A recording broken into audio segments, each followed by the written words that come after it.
بسم الله الحمد لله الصلاة والسلام على نبينا محمد. السلام عليكم. walaalyaal sidaa ogsoontihiin xalay walaalay waxaa jira qaybta facebook su-aaliga soo weydiiyey iyo waxaa kaloo jira gabar hore isbuuci hore aan idin dhihi jiray muuqaal u qaasan kasoo sameyn doonaa maadaama waqtigan ii saamixin axad iyo sabti leh waqtigeyga faraaqo leeyahay. marka waxaan go-aansaday gabadhan inaan halkaa uga soo jawaabo. ugu horeen gabadhaasaan usoo jawaabay. gabadhaa waxay tiri intayna riyoonin waxay tiri waxaan go-aansaday inaan akhristo saliga nebiga. anoo maalmo saliga nebiga wada ayaan ku riyooday anoo xawqalada aqrinayo riyada dhexdeeda. marka laa xawla walaa quwata ilaa bilaahi alcaliy alcadiim adoo riyada ku aqrinaya maxay tilmaamaysaa? waxyaabo badan ay tilmaamaysaa. yaana riyo ku arka badanaaba waxaa arka qofka dulman, qofka la dulmiyey, qofka awood loo sheegtay, qofka diiqadaysan, qofka albaabyo badan ka xiran, qofka dhibaato nooc walba doonta hada dareemay. riyada aanayta sidaan ognahay laa xawla walaa quwata ilaa bilaahi alcaliy alcadiim kelmadda sidaa ognahay rasuulkeena calayhi afdal salaatu wassalaam wuxuu noo sheegay inay tahay kansa min kunuusil janna. mideeda kale rasuulkeena wuu badin jiray dikrigaasaydi. dikriga haddaa u gudagalno oo tafaasiil fahankiisa micnooyin aada u badan oo tilmaamaa markay malaa'igta carshiga raxmaanka qaadi waayeen oo rabbi subxaana watacaala dhahay akhrista laa xawla walaa quwata ilaa bilaahi alcaliy alcadiim. wax badan oo tilmaamaa. hadda laakiin riyadiisa maxay tilmaameen? riyadiisa sidaa idiin sheegay dadka xaaladaha noocaas ku sugan ayaa arka xaalad walboo adag qofka ku sugan. inta badan qof dulmi loo geystay iyo qof la dulmiyey mise sidoo kale hataa waxaa arki kara qof xanuuno ruuxia la nool sida isha bini aadanka, xasadka iyo sidoo kale sixirka iyo dulmiga sharta shayaadiinta iyo insigaba. marka haddaa riyo aad ku aragtid adigoo akhrisanaya laa xawla walaa quwata ilaa bilaahi caliy alcadiim waxay tilmaameen lambarkuu faraj albaab walboo xirnaa inuu rabbi kuu furaay. murug walboo ku haysatay mise ciriiri walboo ku haystay furihiisa oo gacanta lagaa saaray. waxay kaloo tilmaamaysaa guuleysi haddaad dulmaneed, awood haddaad daciif ahayd oo yacni awood lagu sheeganay. subxaana allah dikriga aada u fiican yahay.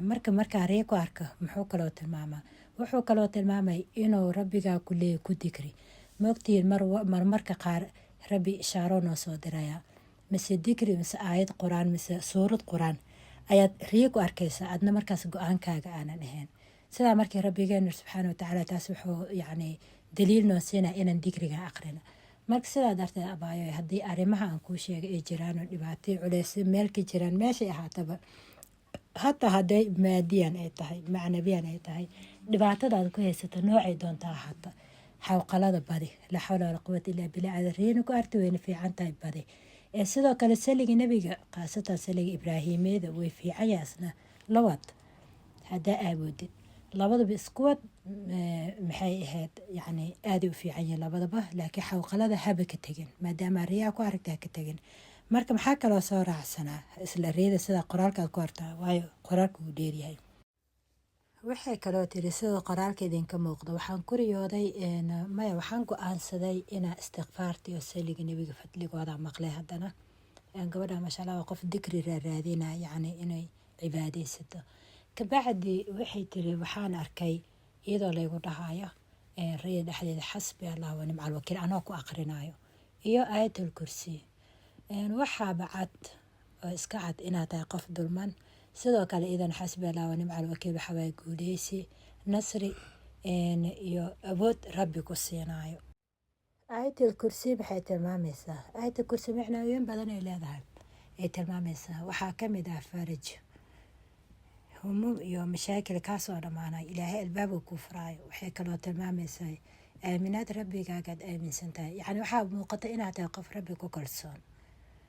dad waxaa jira kalsoonidii aaminaada iimaanka ku yar laakiin waxaa kaa muuqata inaad tahay qof ku kalsoon rabbigiisa iyo qadarta. sidoo kale haddaa tahay qof la dulmi sidaan kuu sheegay oo riyadaada ay ka muuqata guuleysi. haddaan dhahno laguma dulminin liano riyada waxay u badan tahay qof la dulmi inaad tahay mise qof xanuuno ruuxi la nool inaad tahay. haddaa tahay qof aan la dulminin inuu dulmi kugu dhicinin wallaahu yaclam ilaah nooga aqoon badan laakiin riyadaada dhan ba isku soo kukooba yacni way wanaagsan tahay. haddii jiraa xanuunin ruuxi aad la nooshahayna insha allah ka caafimaad. haddii xanuunka yahay mid daranna ruqya sharciya waa muhiim. laakiin dikriga aad aragtay xawqalada weliba maadaama 2 jeer aad aragtay in badan xooga saar. aayatul kursina sidii waxa ku ahaataba istighfaar oo kale. ani waxaa maqlay walaahi run ahaan dad badan oo dhahaya bacda suurat albaqara markaa akhrisid aayatul kursi dikrigaaga ka dhigo. iska wadba iska aqri adoo alaab dhaqay adoo wadada maray dad saas dhahayaan maqlay. aad ay wanaagsan tahay aayatul kursi. aniga waan tijaabiyay isbedel waan ku arkaa mararka qaar. laakiin mar walba ma aqriyo aayatul kursi aan waa kugu talin lahaa.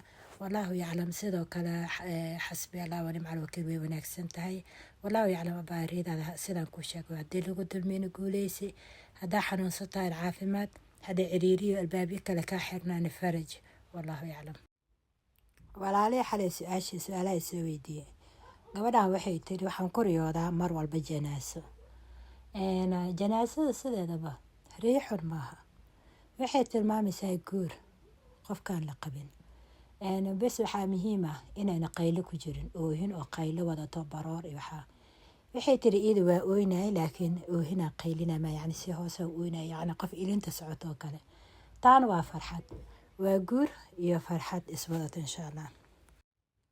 wiilkan qoraalkiisa wuu dheeryahay wuuna badan yahay micnooyin badan oo tilmaama. wuxuu yidhi walaashay iyo hooyaday ayaa ninkii walaashay qabay soo eriyey wuxuuna lahaa falaasad shaahiga tarmuuska shaaha ayaad iga geysay xaafad walaashaa u geysay. almuhiim adiga arrimo kalena oo soo raacay oo badan.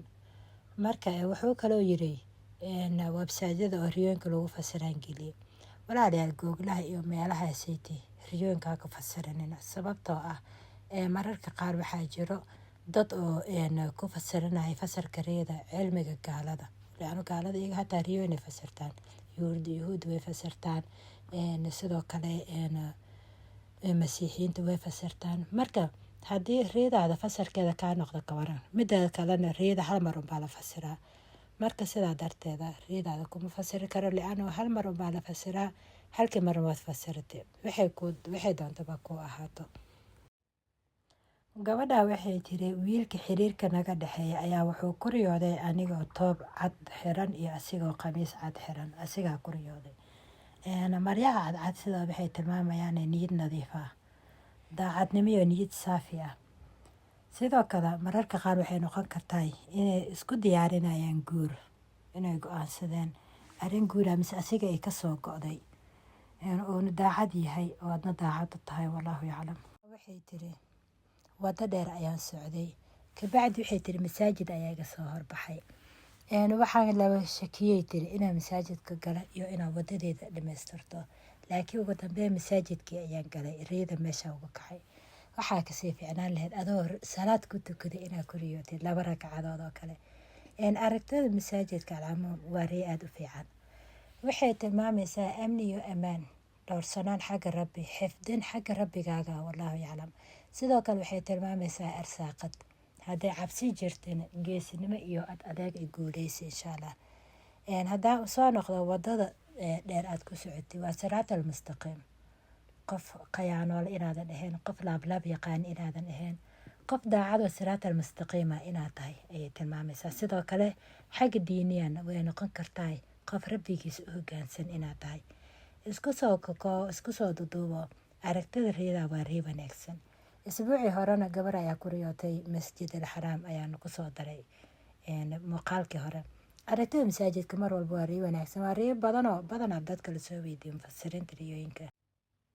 intaan u gudagalin su-aasha ugu dambeyso waxaa samaysaa walaalayaal laag saara, sheergareeya, asxaabtiinana la wadaaga. wixii su-aalaha qaybta commentiga, wixii su-aalo qaasana qaybta facebooka sabti walba insha allah. facebookgeyga iyo tiktokgeyga halkaana magacooda idin soo dhiga insha allah. gabadhan su-aasheeda kale waxay tiri isla gabadhii hadday aan u fasireyni. su-aasheeda labaad waxay tiri waxaan ku riyooday jiir madow. jiirka sidiisaba jiir madow, ey madow, mas madow waxaa riyadooda way isku egyihiin. inta badanba 99% way isku egyihiin.